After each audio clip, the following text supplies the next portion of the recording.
Together, we work as one for better LGBTIQ lives. Outright. Everybody to this session on Ukraine. I'm really pleased that we're able to pull people together for this discussion, this really important discussion.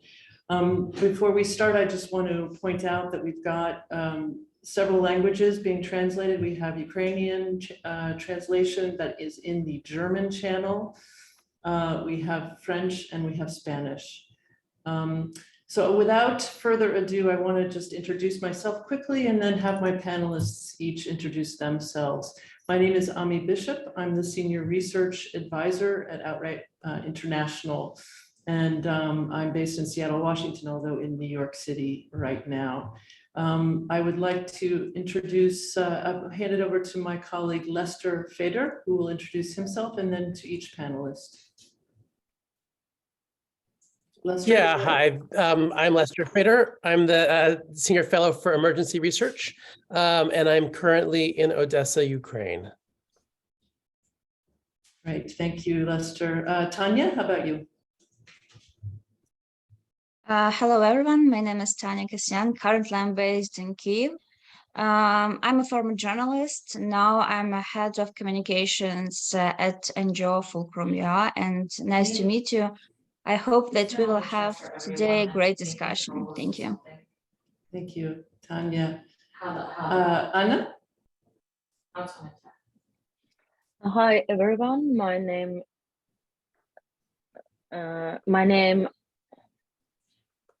Yeah, can you hear me? Yeah, okay. I'm Anna Sharegina. I'm from Sphere, from Ukraine. My organization based in Kharkiv, and now I'm on business trip in Stockholm. But I live, I live and work in Kharkiv from big war started. Welcome. Oh, yeah. Hello, everyone. My name is Oda. I'm from Dnipro. I'm Executive Director, Gender Stream. Okay, welcome, everybody. What I'd like to do just quickly is just share a few words first about Outright's work on Ukraine, and then Lester will also say a few words about his work, and then we'll turn it over to our discussion. I think that many of you may know that since the start of the invasion, the illegal invasion of Russia into Ukraine, that Outright started a Ukraine emergency fund. We were able to raise funds rather quickly, and to date, we have dispersed about $2.1 million to about 40 different civil society organizations, the majority of which in Ukraine, about 30 in Ukraine, and the remaining in the border countries. Organizations, LGBTI organizations that have been working to receive refugees and also provide humanitarian support across the border. So we are committed entirely to this effort. We will not stop. And we are on a daily basis in touch with our grantees and partners, and working hard to continue to fundraise for this effort. Lester, go ahead.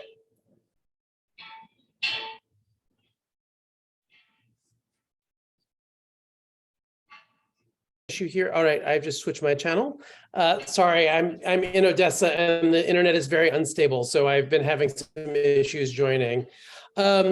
I've made now 3 trips to Europe to document the experience of queer Ukrainians in the war. Initially focused on hurdles that people were facing fleeing conflict, and now in Ukraine trying to document the experience of queer activists in the war. I think, a lot of the narrative has been about the challenges outside, have been about the challenges that queer people have been facing. I found this visit very inspiring because we really are seeing a kind of unprecedented model of queer patriotism from the queer community in Ukraine, contributing to the war effort, but not in a way that is burying their claims for rights, but rather integrating it into a very moving testament to the kind of country they want to see Ukraine become. So I've visited our partners in the Kiev area, and I'm now in Odessa, and the work is really truly extraordinary. Thank you, Lester. Lester, you had the first question, but if you don't have the script in front of you. No, I have it. I have it. Okay, great. I'll hand it to you then. Yeah, well, so picking up on some of what I was just saying, you know, we've seen such a transformation of queer organizations in Ukraine. And I'm curious to hear from everybody what the missions of the organizations have been before the war, and what were the challenges that you saw queer people facing and have adjusted to respond to since the war began. So each of you has maybe about 2 minutes to answer, whoever would like to go first.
Thank you, Tanya. Olya, would you like to go next?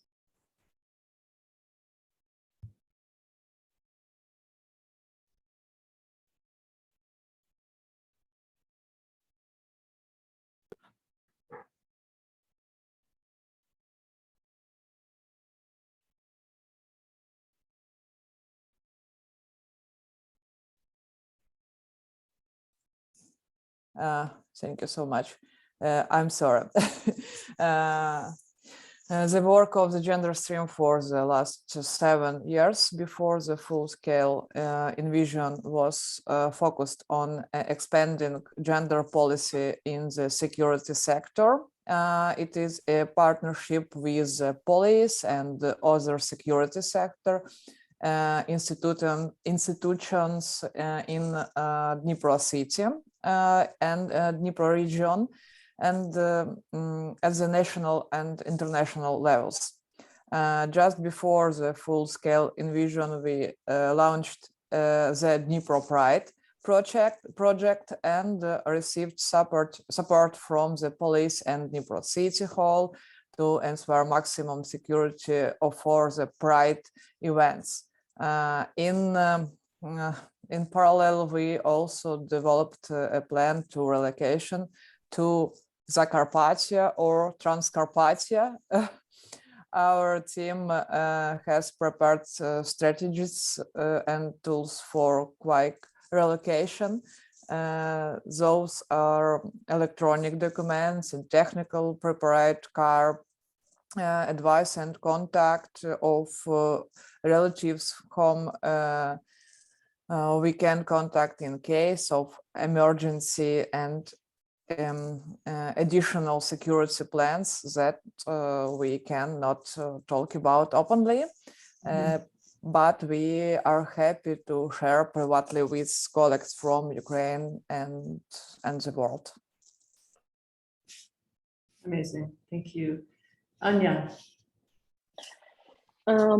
My organization, Women Association Sphere, is lesbian feminist organization, and before the big war started, we work with educational events. We create and organized educational event on two directions. First of it was feminist direction and human rights for women, and another one is LGBT rights and mobilization of LGBT community in Kharkiv. And we organized a community center for LGBT plus people. It was a really safe space in physical place in the city, in the center of city, and we organized three prides. Even during the COVID, we we use after pride like a format, like a safe format, and at the same, not at the same time, but during the 6 years, we organized feminist women solidarity week, feminist events, and women solidarity march on the march around 6 times, 6 years. So for us, it was really huge challenge with when war was start. It was really difficult for us because nobody need a discussion about human rights, about even human rights when people don't have any foods or medicines or every needs. Yeah, no, thank you. I mean, I think what is so poignant in hearing each of you speak and the work that each of your organizations was doing before the war is, you know, each in your different organizations really pushing and making progress in Ukraine towards better inclusion and equality, and whether gender equality, broadly LGBTI equality, and acceptance within society, and then with the full-scale invasion, having to really shift away from your core work and respond to these immediate needs. Like you said, Anya, sort of, it's hard to think about the pursuit of human rights on a sort of policy and pragmatic level when you actually are having bombs falling on your head and people are not having access to food. So I'm going to pick up on that point, Anya, and because as you mentioned, you're from Kharkiv, which is in the east, for people who aren't so familiar with Ukraine geography, and really has been on the front lines of war for a long time. The region itself has been on the front lines for 8 years. The city was hit very hard early in this invasion. So you started to talk a little bit about how your community, how you've responded as Sfera, how you've responded to the challenges that your community was facing.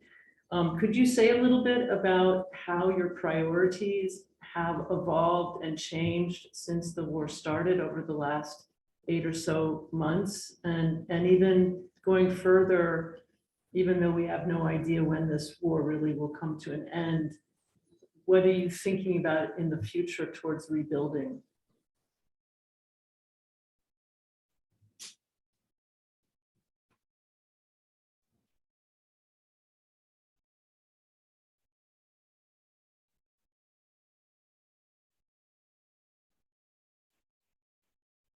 Yes, please. And Anya, you can speak in Ukrainian if you prefer to speak in Ukrainian, please.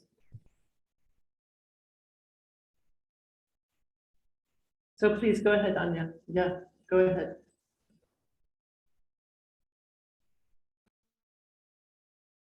The first thing that we started to do, started to accept money from people that were offering us.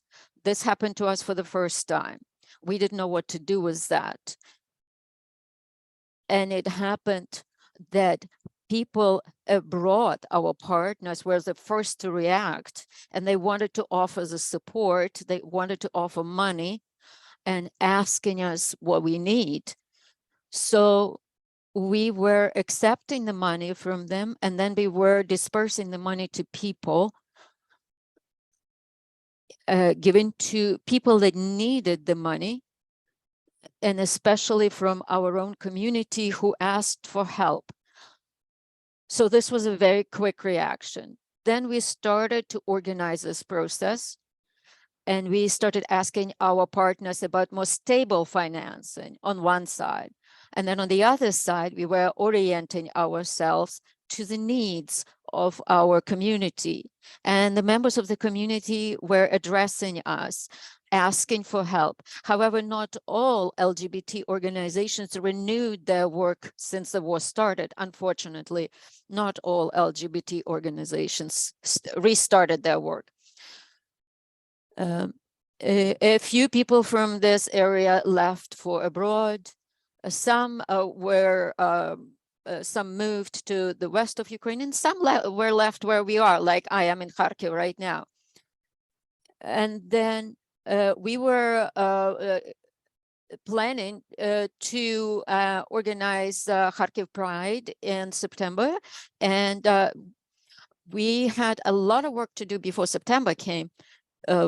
We had to do it in Kharkiv. We decided that we still can organize it. And what we did, we organized several events just in the streets. They were dedicated to the memory, commemorating the memory of those LGBT people that perished, that died. They were also dedicated to the European Pride and to our work for the equality of everybody, especially the LGBT community. And this was in Kharkiv, and it was also in the bomb shelter where they had concert and various workshops for children. We were able to actually use that same space to organize our activities there.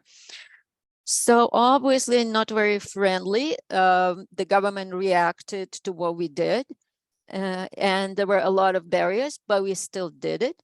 And we continue to help our LGBT community much more organized and aware of what needs to be done. We continue organizing various trainings.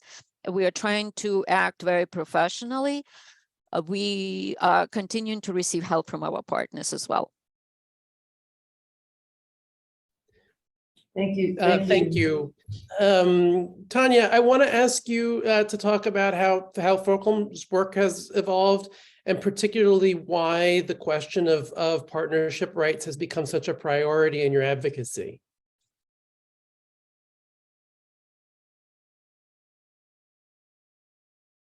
Okay, I'm going to be talking in Ukrainian as well, so that you could hear Ukrainian all over the world. So the main goal was to create relations with our allies. On the 24th of February, we were supposed to have an event where we were to award the businesses that promote the non-discrimination policy, and we understand that these businesses have easier way of deciding who's they hire, how they hire. And on the 21st of February, everything was turned upside down and nothing happened. Our director from Lviv went to Kyiv, and in 20 minutes, the explosions were heard, and I heard them as well. So partially the team moved to Lviv. I was in Vinnytsia with my relatives. I'm originally from Mariupol, where my parents are still there in the occupation zone. In the first months was extremely chaotic to us. It was one day as several months. That was the feeling, like we lost the time count and time feelings. we were continually trying to have some sort of event showing our pictures of cities before and after. And we understood that many people were going to be moving from east to west of the country. And we had special events. One of them was for the LGBT community, others for allies. We were not refusing help to anyone, friends, dogs, brothers, sisters, and so on and so forth. And we were using everything we could find. We find spaces that were not accommodating to people's living in those buildings. We had to heat them up. We had to provide food for those people that were disposed, that were that moved to other parts of the country, and we had to find help with medication, other things. And we also know that LGBT community also among the soldiers in the front lines, and we want to see everything that is happening to these people. There are in Instagram, there is a special account that is talking about the military that is LGBT, that identifies as LGBT, and they're still showing that these people knowingly decide to be on the front lines, knowing that there will probably be more discrimination there than ever. We just wanted to say also about our strategic and long-term plans for future. We again are trying to work on attracting more and more allies to the LGBT community. So we have to kind of create these little bubbles all around to help everybody. And we also started a project to help people that lost their jobs during the war. We also try to help with the various professional skills, to teach them design or teach English, so that people could learn something and then find work abroad. We also have all sorts of human resources consultants that are helping with psychological support in order for people to orient themselves after they lost everything, work, home, city, so that they could have some sort of motivation to move forward. We also provide with the psychological help, not only those people, but the LGBT community overall, and also people with health issues. We send out tests for HIV, syphilis, all the other infectious diseases. Obviously, we should not forget about those things, even though the war is raging outside. Before the full-scale war, during the pandemic, COVID pandemic, people from LGBTQ couldn't go to the hospitals to they could not, in front of the Ukrainian law, the people from our community, from the LGBT community, are pretty much having no rights, and they're not viewed like anybody or anything. And we are working with other organizations in Ukraine in order to develop bills, legislative bills, that are going to be then initiated or enacted in the Ukrainian government. And we know that at the beginning, Zelensky, the president of Ukraine, reacted at the beginning of August to the possibility of the one-sex marriages, and not just partnerships, but marriages. There were enough signatures collected, and the government had to react, especially the president of Ukraine. So he was saying that they will be studying this, and they will be trying to act on that. Obviously, if they had some political will, they could react to that. But we have to do something in the situation. We know that people continue dying in the front lines. There will be rotations in the front lines. The war takes most of the time for everybody. I was at one of the discussions today, and I talked to a psychologist and a historian. So they're thinking that we will reach the stage when there will be equality for sexual partnership, and we know that that the Ukrainian legislation has to be reviewed, and this is exactly what Ukraine is fighting for the human values, for the person as a whole. And this type of partnership is going to be very important for us. This will be our future. And a few weeks ago, we also organized the Forum of Allies that we organized. We usually did it once a year. And we are inviting people from various areas to talk about the rights of the LGBT community. We are asking politicians, legislators, and other officials to talk at that event. And we actually organized it without electricity, without water, without communications, because the place was bombed and we were in shelter organizing it.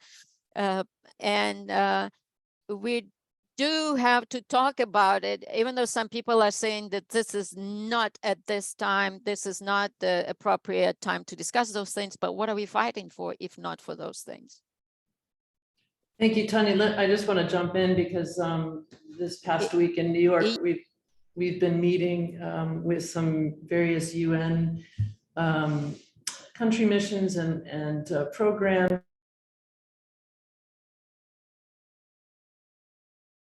You're muted. I'm sorry, Amy, you're muted. Could you please unmute? So sorry. Yeah, I just was saying that I think it's a really important issue. This, if not now, then when? I was saying that we just spent a week here in New York, and we had several Ukrainian activists with us, LGBT activists, who really made the point very powerfully that that the lack of security when you have a spouse partner who is fighting in the front lines, who really is risking their lives, and not to be able to even have the rights to if something horrible happened, to visit in the hospital, to collect the body, to receive any state benefits that are associated with marriage. That in fact, what Ukraine is seeing is that in heterosexual couples, it's like 10 times the normal rate of marriage is occurring around this period of war, and that it is exactly the time to be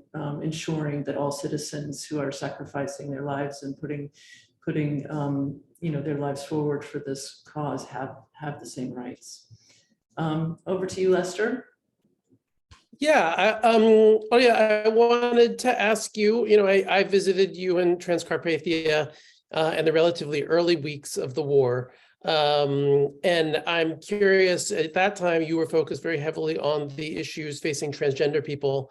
Could you talk about the work that you've been doing, why that was a focus, and how the situation with sheltering people who have fled to the West is now going?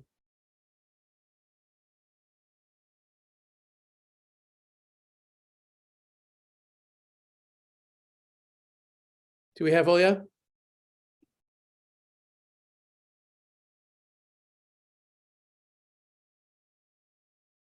I'm sorry.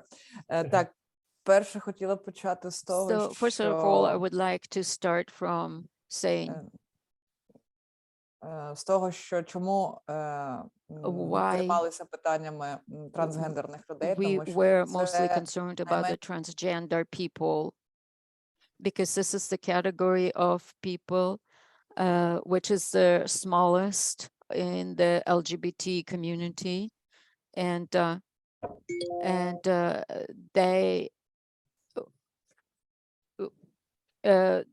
we were trying to let them leave the country if they wanted to leave the country. However, a lot of them do not want to leave Ukraine. for the answer. I will try to talk briefly as possible about a large layer of work. Lester now, but I love documents and blah blah blah.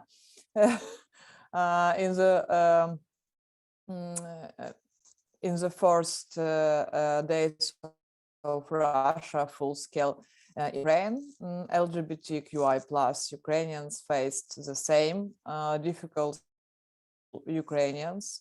At the same time, they face additional challenge related to gender identity and gender characteristic, flying from rocket attacks, occupation, and war crimes by the Russian military is more challenging and dangerous from them. Transgender people, for example, face particular difficulties in the war, which include the fact that it's difficult or impossible for them to obtain hormonal replacement therapy. While many queer Ukrainians do not seek to leave the country, a particular barrier for transgender people who do transgender people faced a new problem. The rules for crossing the border under martial law take into account gender identity and were based on the gender marker in the passport, but none of the relevant ministers still have programs of action for such cases. Instead, they can of the access to medical examination issuing with open mentions of transphobia and homophobia. It was then after a violation of the rights of a group of trans people who had from the occupied Kherson, Bucha, Dnipro, Enerhodar, and other city and other regions. That I carefully analyzed the current legislation and together with team, we developed such a protocol for passing the military medical the registration and legal border crossing for transgender people. 2nd of March, Gender Stream has been reviewing each case and community representatives at all stage of preparation and of documents.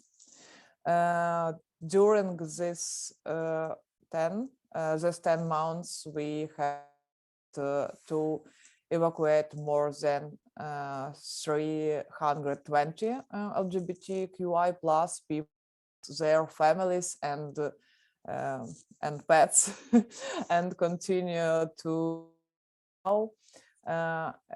Realizing that there are more people who need our team can give. So on March the 10th, we posted our instruction public domain and distribute them to the maximum number of human rights organization so they could provide assistance to communities. This is my principle. This is principle our team of openness helps LGBTQI people to save their lives. Also, in co-authorship with Outrights, we have created recommendations to the relevant ministers in order to comply with legislation of Ukraine and not to impede medical access to the people. And in addition, gender stream recorded human rights violation. We plan to use these cases in forces in support of trans in Ukraine. Having identified health risks for transgender people, in particular limited to medical service and hormone replacement therapy, we have now established a network and are able to supply the necessary medicines people in Ukraine. Today, and women from all over the country receive hormone replacements. Our organization every week, every month. In 2020 and 2023, we plan to improve them of access to medical care and hormonal drugs for transgender people in the occupation territory and the people military. Thank you so much, Olya. I think we are grateful for all of your participation, and I think we also have to recognize that the war is impacting different members of our community in different ways, and you're speaking about the specific impacts on transgender people.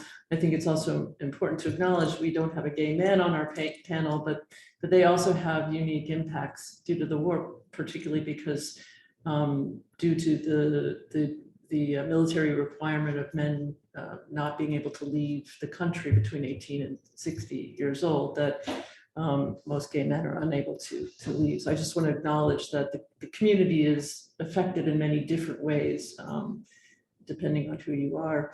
Let me shift now, and we've touched on it already a little bit, but as in our last 10 minutes or so, I wonder if maybe Anya, you could start just to talk a little bit more about how you think, if it's possible to have perspective now, even though you're in the middle still of this full-scale invasion, how this conflict is potentially impacting LGBT rights, human rights going forward in Ukraine, and maybe, what do you hope for in the future when Ukraine has prevailed?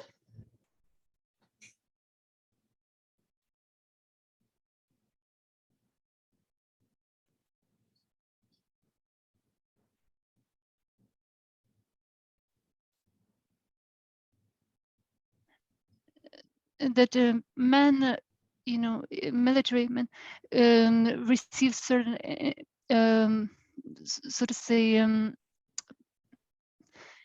benefits.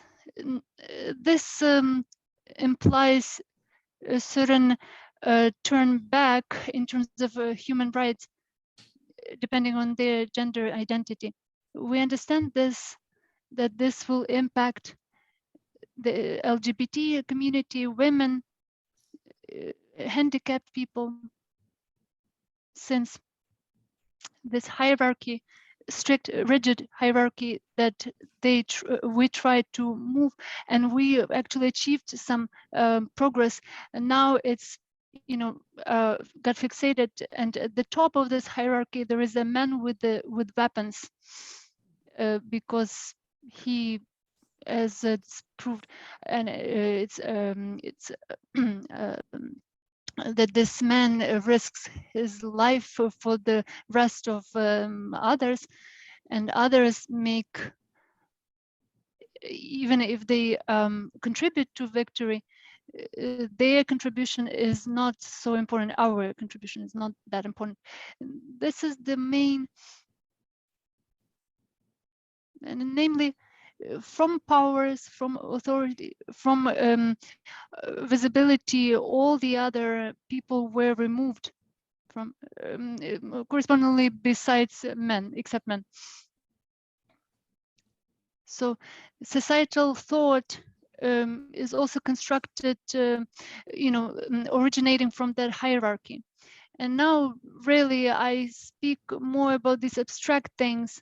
Now we have to feed many people, support them, provide psychological support to restore residences, save the relatives, cats, dogs. And it's very important to do this. But we have two worlds that kind of collided. The world where the people have their basic needs not satisfied, and the world where the rights, human rights, are violated. But I understand that certain countries, maybe even before, didn't live this way. We didn't live this way. We didn't want this. We are not agreeing with this. And what I see personally, the organization LGBT organizations, they have double burden to support basic needs, to satisfy and organize this, and to prove to everyone, to all people in the society who don't want to hear about human rights because of the war, to prove to them that human rights are important and LGBT community is important, people are important. And others, some people say philosophical matters. Hope, I would like to speak about hope, a few words. Personally, I want victory to arrive. I want the shootings to stop, shellings to stop, and Ukraine to return to its shores and regain its borders, to return its land. And then we'll continue working on other challenges. So regarding hope, I'm personally very, so to say, inspired, supported by the international support and people's support from the very first day of this large-scale invasion. And I hope really much that we will have solidarity in Ukraine with the colleagues. And secondly, we'll have support and attention of international community, namely for the support of similar actions, similar events. Thank you, thank you. Yes, so important to articulate that hope and hold on to that hope. We'll have just a couple of minutes each. Tanya and Oya, if you'd also like to address the same question about how you think the war is impacting the movement going forward for LGBTI human rights.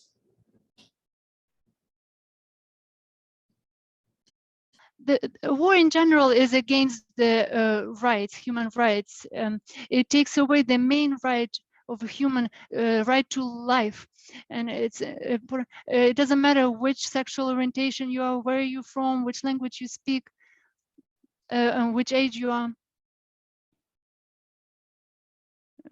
War, exposed this problem and raised this discourse that it's not just one or two or three people, there are lots of them. And this problem is that LGBT military don't have this right to be sure and protected that if something happens to them, that their partners and female partners, that at least they'll find out about this and they'll be able to bury them with dignity. Civilians, LGBT community, we're sitting, in Ukraine. Several hours ago, there was an alert, the air alert, and you never know where the rocket, the missile will fall. Of course, they pick the target, but you don't know exactly. It can wind up anywhere. You know, the devil knows. People are different. Different people. 6-7 months you've lived through this war, and then boom, you're not there. You're gone, and it can happen to anyone. That's why there is this need to understand that we all are Ukrainians, and we all can, you know, die any moment. And do we need? I'm talking about LGBT community. I'm an ally. Do we go through this time, live through this time, not feeling that freedom of being who you want to be, and to be equal in front of the Ukrainian law? What fears I have? Today I talked to this political psychologist and historian. These are the people that know this topic, the nationalism. I believe myself to be a liberal nationalist, but you know, what about radical nationalism? If we're talking about the external enemy, we will start looking for the internal enemies, and as a rule, those other people become such an internal or enemy, you know, who are the minority. So I'm very afraid that there will be a lot of weapons in the streets, and people will use that. People who will feel their power, but at the same time, I understand that Ukraine showed to the whole world how it is that we're not weak. We are turning into this giant, thanks to the support of the whole Western world, yes, but we have to preserve this course of ours. Ukrainians now, first of all, will find their identity in this, will rediscover, and secondly, Ukraine will rediscover its being a subject as a strong player in the international arena, and will be indicating which terms it will be playing on. Thirdly, the vector that we picked during the dignity revolution, that we will not, move from that vector, development of our country as a free democracy. What people are dying for, it will not be in vain, I hope. Thank you. Thank you, Tanya. Olga, please. And we just have a couple of minutes, so please take about a minute, Olga, and then we can wrap up. Thank you. 1, 2, 1.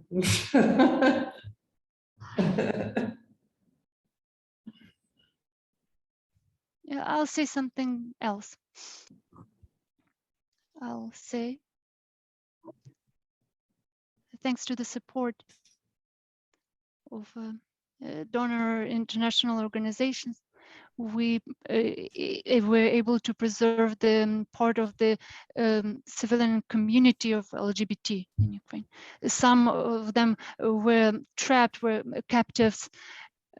Some of queer human rights defenders went to war. They picked up arms to defend Ukraine and European values, freedom and democracy and human rights throughout Europe and Ukraine.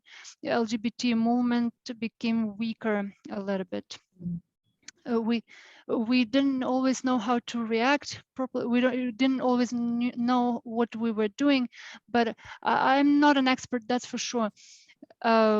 You know, as far as the Russian aggression is concerned, but I know that we will be stronger when we support each other. You know, when during such platforms we can talk honestly to each other, talk about our history, our people who don't have the chance, you know, who are not connected, you know, about our LGBT soldiers who are fighting at the front. at the hospitals, they work as medical workers, people who died, people who will never be able to tell us about how we fought in Ukraine for human rights. That's why I'm very thankful to this project, not just for financial support, mentorship support during these long 10 months, but also possibility to talk, to speak up about our Ukrainian LGBT community, that we are heard. Thank you for supporting our steps to create a powerful LGBT community in Ukraine. Thanks to Anya, Tatiana, that you don't leave behind your posts. Thank you so much. Lester, do you want to say a couple of words before?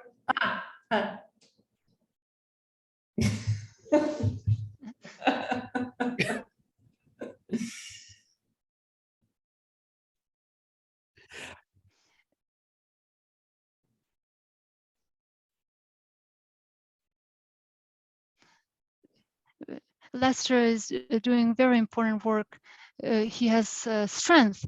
Not a lot of people have strength in order to work in the field and to create this, functioning, and to create documentation of what LGBT is engaged in. I'll tell you that, me or my colleagues always have a chance to talk about our work. We can go to frontline and be next to frontline, but we don't always have the courage to talk about our contributions, about our heroism, and our work. And what Lester is doing, he's fixating, he's recording, all the information about all the heroes at the front, yes. Thank you. That's wow. That's really moving to hear. I really appreciate that, Olya, and it's been a real honor to be able to document the work that you and others are doing so heroically. I think the one thing I might add, I want to pick up on an element that many of you guys have mentioned. But the one thing I find very inspiring about talking to LGBT activists in Ukraine right now is, sometimes there are accusations of the queer movement of, special pleading, of trying to fight for rights that don't affect others broadly. But so many of the queer activists I've talked to in Ukraine very eloquently talk about why this is a fight for the kind of inclusive country Ukraine wants to be, for the nature of democracy, what it means to be a citizen of a country, and really building on the issues that a minority faces to talk about the broad values, the broad national values, and the kind of country it's trying to build, not just for members of the queer community, but for all Ukrainians. And that's a model that everybody in the democratic world should learn from. Absolutely. I want to thank our panelists so much amidst all that you're doing, all that you're coping with. Tanya, Anya, Olya, thank you so much. Lester, thank you for tuning in. And we're with you as much as we can be. We're really honored to work alongside you. І для нас велика честь працювати з вами, спілкуватись, співпрацювати. Слава Україні! Слава Україні! Glory to